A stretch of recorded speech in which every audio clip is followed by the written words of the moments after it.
नाम का ये असर है। भगवान की शरण कोई ले तो सही, भगवान की शरण लेने से बात बन के ही रहेगी।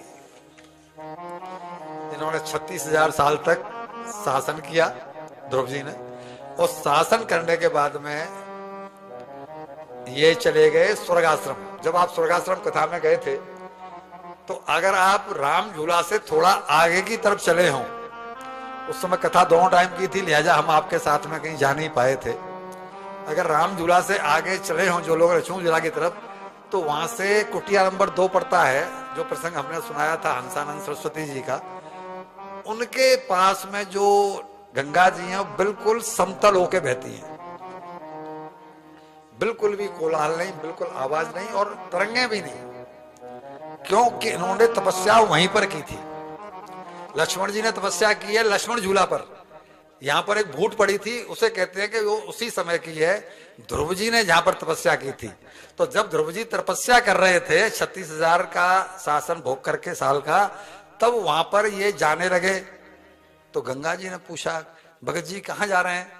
बोला, मां तुम्हारा कोलाहल बहुत ज्यादा है, मैं तपस्या नहीं कर पाता हूं, इसलिए किसी शांत जगह पर जाऊंगा।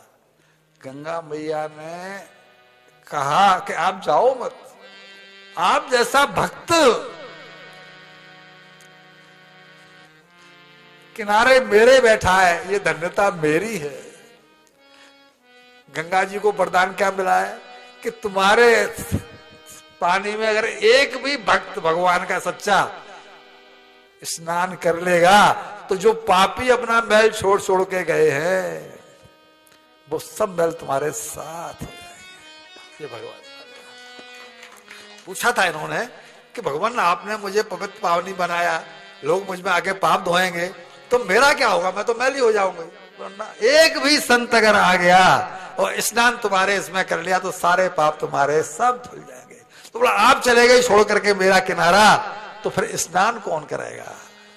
मेरी पवित्रता को मैं कैसे पाऊंगी? तो मां बोला, मैं वादा करती हूं, आज से मेरा कोलाहल, मेरा शोर आपको सुनाई नहीं देगा। वो निभरा है आज तक। उस जगह पर आप फिर कभी अगर स्वर्ग आश्रम जाओ, कभी किसी कथा में भागवत में जाना अगर हो, तो वहां जाइए, वहां देखेंगे कि पानी बिल्कुल समतल चलता है और कोई आवाज नहीं। और वहां से आने के बाद में जहां हम बैठते हैं परमार्थ निकेतन के सामने, वहां पर पानी में तरंगे हैं, वहां पानी में लहरें हैं, वहां नहीं। वहां इनके लिए विमान आया, विमान में ये सवार हुए, तो काल आकर के इनके चरणों में पड़ गया, प्रभु मुझे धन्य करते जाओ। क्यों? कि आप तो सशरीर जा रहे हैं, आज तक कोई सशरीर गया नहीं है। भगवान ने ध्रुव लोग उनके लिए बनाया, आप तो सशरीर जा रहे हैं, मुझे तो धन्य करते जाओ।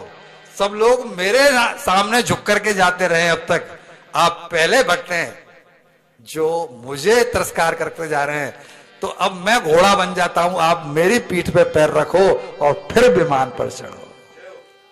काल के सिर पर पैर रख करके ये ध्रुव जी गए, और वहां जाकर के भगवान ने इनके लिए ध्रुवलोक की रचना की है। और ध्रुवलोक की रचना करने के बाद में इनको ध्रुव तारा के नाम से हम लोग जानते हैं। मजा यानी एक तरह से ये कहिए